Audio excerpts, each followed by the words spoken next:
We believe that equity is crucial for true inclusion because it indicates an approach that ensures that everyone has access to the same opportunities. Equity recognizes that advantages exist for some people and barriers for others, that if you don't address, you will never ensure equity of outcome. So, it's that photograph. Have you seen that visual of where there's a fence and there are three people, of different heights? So if you want all of them to look over the fence, you have to give them each different heights of ladders, or so that's like a visual representation of equity.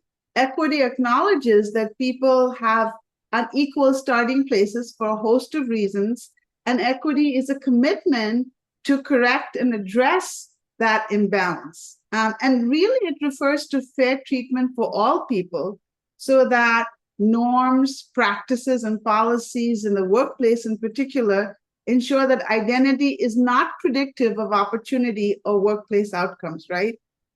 And equity is different from equality for a whole number of reasons and can be difficult to address because it often relates to dealing with historic or long-standing structural systems of inequality.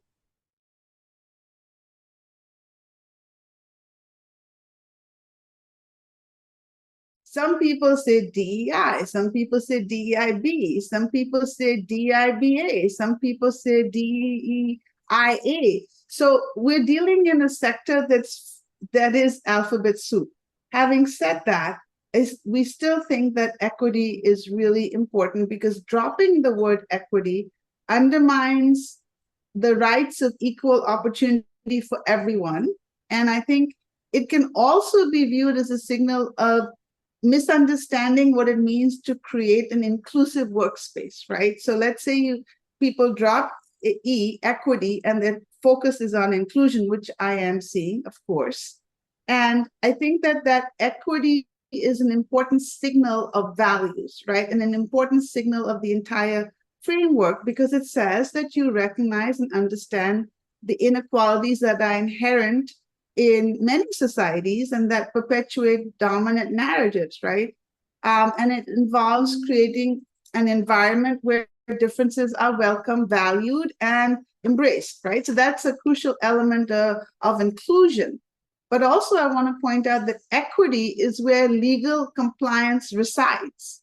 So while people talk about diversity and inclusion as good goals, and they are, in our view, imperative goals, it's hard to force organizations always to hire for diversity and or measure how people are being included, right? It's a very subjective thing, but equity can be measured and enforced, especially like pay equity under the Equal Pay Act and the Fair Labor Standards Act, right? Or where reasonable accommodations are required by law. So taking equity out of the equation or the conversation about accessibility, inclusion, diversity, and people undercuts a lot of the work we've been doing so far. So that includes the pay equity piece I just mentioned. What about ADA, American Disabilities Act accommodations, mentorship programs, right?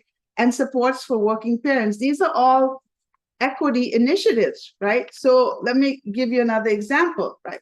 For example, while it's important to consider strategies to recruit more ethnic and racial minority students, it's important to also understand and address the barriers, right, to why such students are not applying, let's say, to STEM or graduate physics programs. Because if you want to bring those kinds of students in, you need to understand the barriers, right? I think another great example is equity means making sure a worker with a hearing impairment has the software and tools that they need to do their work. That's pretty basic, in my opinion, and is a part of equity. It also means providing accessible offices. I'm going to be going to a museum, right, talking about DEI, well, you need accessibility, right, for people who have diverse needs. And that's equity. That's an equity initiative. So in our view, you can't get rid of equity without and just say that's okay, because diversity without equity could be viewed as tokenism. inclusion without equity can create a lot of power differentials that remain unaddressed.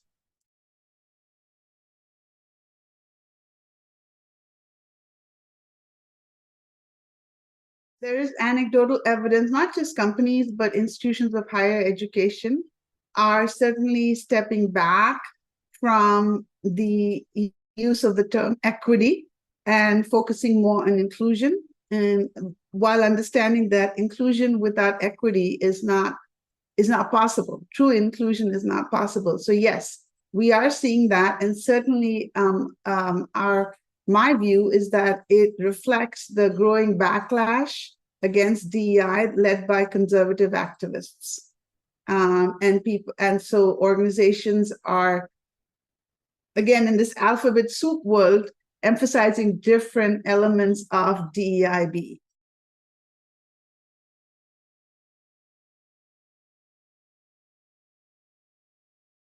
It sends the message that they're reviewing their policies. What are their changes? Are there going to be changes? What does it really mean? Obviously, it means that DEI probably is not as front and center as it was before. Some changes are going to occur. Diverse and a whole range of employees may feel their needs are not being met. They would, I think, look at and wonder about the organization's culture, what values have shifted, how will they be treated in the workplace? Will it be an inclusive workplace? Will they feel a sense of belonging? In terms of customers, I think customers, when you think of a traditional company, most customers are not necessarily aware of the DEI policies of that company, whether it be a bank or retail operations. So they may see there may be implications further down the road, but not immediately when you change terminology. I think it's more the employee culture, what employees may see, your ability to recruit people and retain them, right? And since DEIB covers the majority of Americans, when you think about people who are especially abled, women, people of color, veterans, that's a huge swath of our population that would be important for companies to retain, attract, and maintain.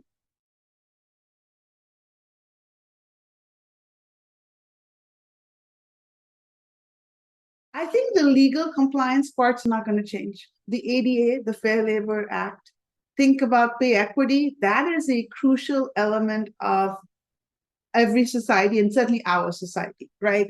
You are not going to change all of those acts, no matter what happens in 2024, which is an election year. I think that where you might see shifts is in the statement of policies that are beyond the legal compliance, right? That's where we might start to see companies who are not really that committed to DEI, de-emphasize it further, but those champions out there will continue, I believe, very strongly to talk about equity in their internal policies and their legal compliance, because that's not going to shift, at least not in any immediate future. And I see the alphabet soup continuing as it has always evolved in this field, changing. And the question is, Dawn, where will we be 10 years from today?